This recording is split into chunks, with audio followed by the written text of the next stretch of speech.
We're visiting with my friend David today, who is going to show us how he breeds his silver fox rabbits. That right there is the beginnings of a chicken porch. You guys would have known about that sooner if I hadn't messed up so badly. Every night I take the memory card out of my camera and I transfer all the images onto the hard drive for my computer. I've done this almost every day for over 180 days without there ever being an issue. But for some reason, 2 days ago, when we started building this project, that night I didn't transfer the images over. The next morning, little buddy and I were in a rush to leave to go to see my friend Katie and check out all her farm animals. She's a long way away, so I had to pack lunches and do a lot to prepare before we left. So we were kind of in a hurry, and I grabbed the camera and did what I do every morning when I get ready to start filming. I format the memory card for the camera. Because I didn't get the images off of it and transferred to my computer, I lost all the footage for that entire day. This would have been for January 10th. I lost the entire day. At least once a week, I think to myself, man, that would be pretty awful if I formatted my disk without transferring the video first. I'm really glad that's never happened. On one hand, I can't believe that I did this because I've done it right for all these months in a row now without any issue. On the other hand, I think to myself, man, I'm really surprised it's taken this long for it to happen. Just to give you an idea of the depth of the snow and how compacted it is here, this fence right here, this is just over 4 feet tall. This is 50 inches off the ground. And it's coming up just over my knee. And I assure you, I am not 8 feet tall. It's actually easier to go over the fence now rather than trying to pry it open and go through. Ooh. So what is the chicken porch? About a week ago, I got a comment from one of our viewers, Gemma Storm. Gemma asked if there's any way I can put an awning over this area in front of the greenhouse to give the chickens a snow-free zone where I won't have to be shoveling all the time. As soon as I read that, the image I had in my mind was Justin Rhodes' mobile greenhouse that he built, which is basically an A-frame with some plastic on it. It provided a windbreak for his chickens as well as a place to go inside that still has light coming in through it.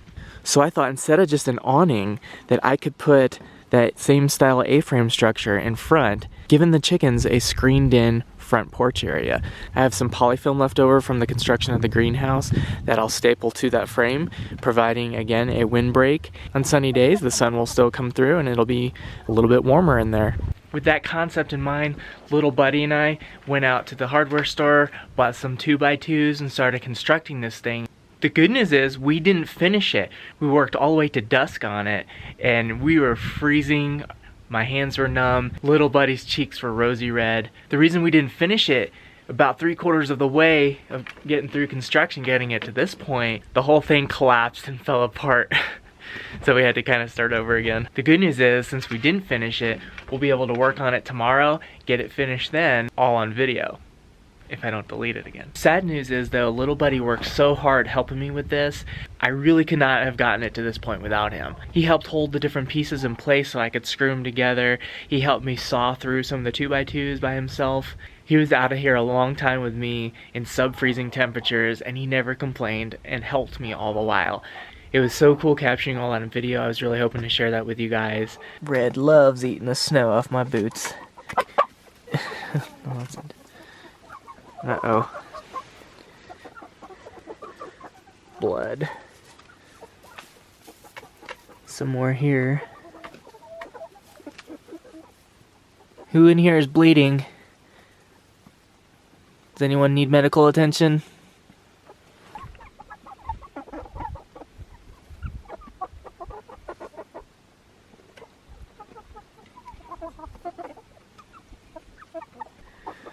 No blood out here that I can see anyway.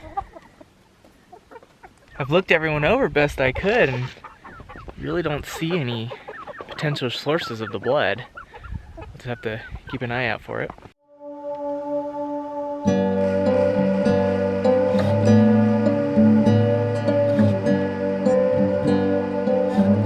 Little buddy. everybody. You look like you're all set and ready to go learn about rabbit breeding.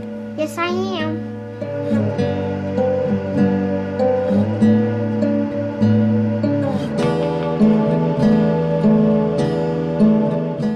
I'm here with my friend David on his 40-acre homestead up in the wilderness here, and we are here to check out some rabbit breeding. I raise silver fox rabbits. Just have a couple of them right now, a breeding pair. Just kind of got started on it last summer, and today we're gonna breed them. Cool.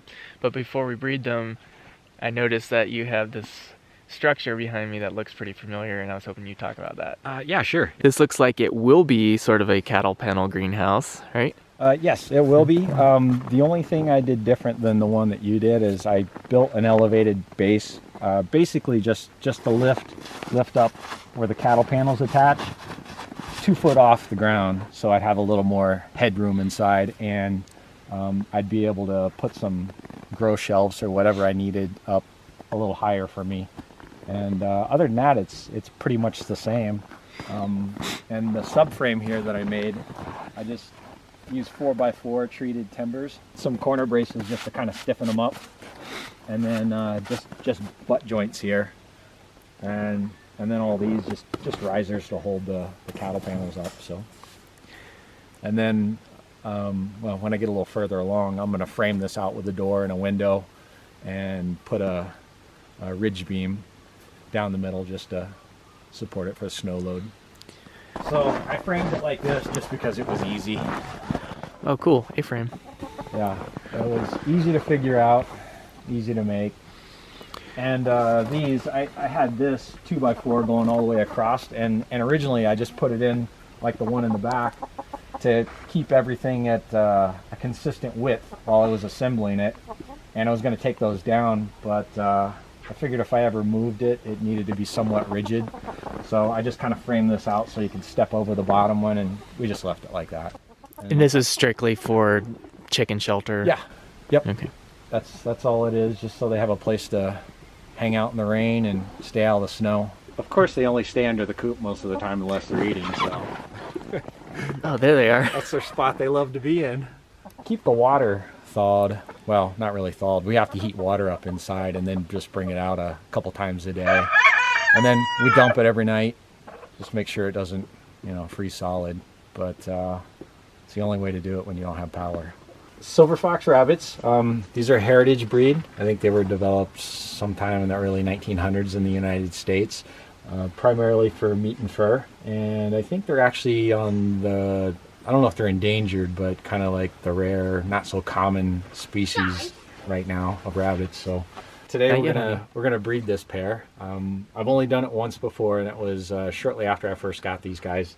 Well, here's what I know. I'm no expert, but I heard that you always want to take the doe and put it in the buck's cage and not the other way around. I guess the doe can be very territorial, and she's more receptive to the buck if she's in his environment.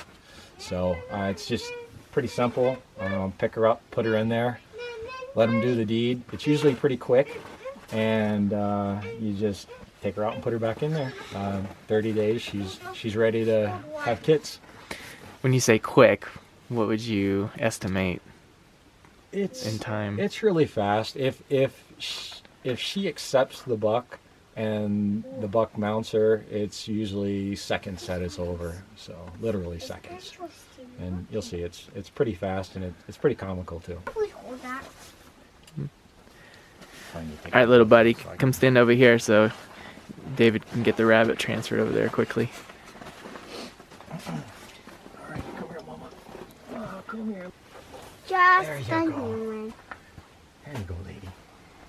Come on, nice and easy. There you go. All right. In case she tries to jump out. Can you please hold my mitten, Daddy? Hold your blue fingers. See? Daddy? She'll lift her hind end up, and you'll see like there. You, Daddy. I think he did it, but we'll leave him in there for a little longer. What's the stomping? I'm not sure. I think he's just having a good time.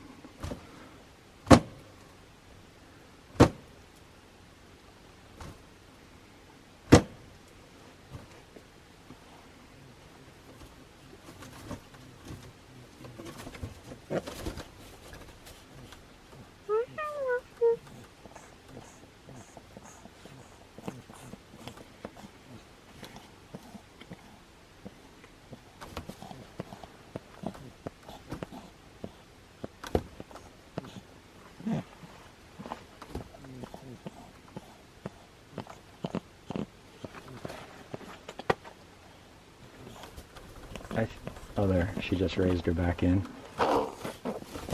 That's it? That's pretty much it. She might let him do it one more time, but I think she might be done. She don't want anything to do with him anymore.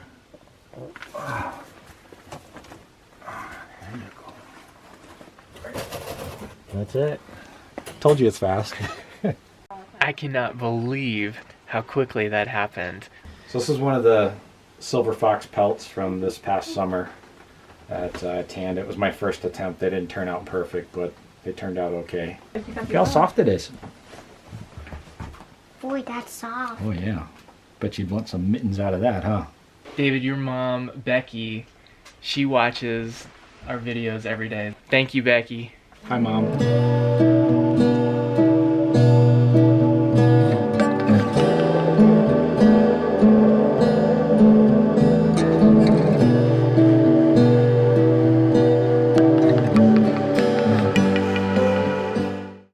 The outside temperature right now is 9 degrees Fahrenheit. Inside the greenhouse is 14 degrees. Check this out. This is one of our older blue copper Moran pullets that should have been a hen by now, but hasn't worked out so far. She's from our main flock, and I've not seen any from the main flock actually hunkering down on the roosting bars. Hey, what's going on over there? I guess the blue copper Moran got your spot there, huh?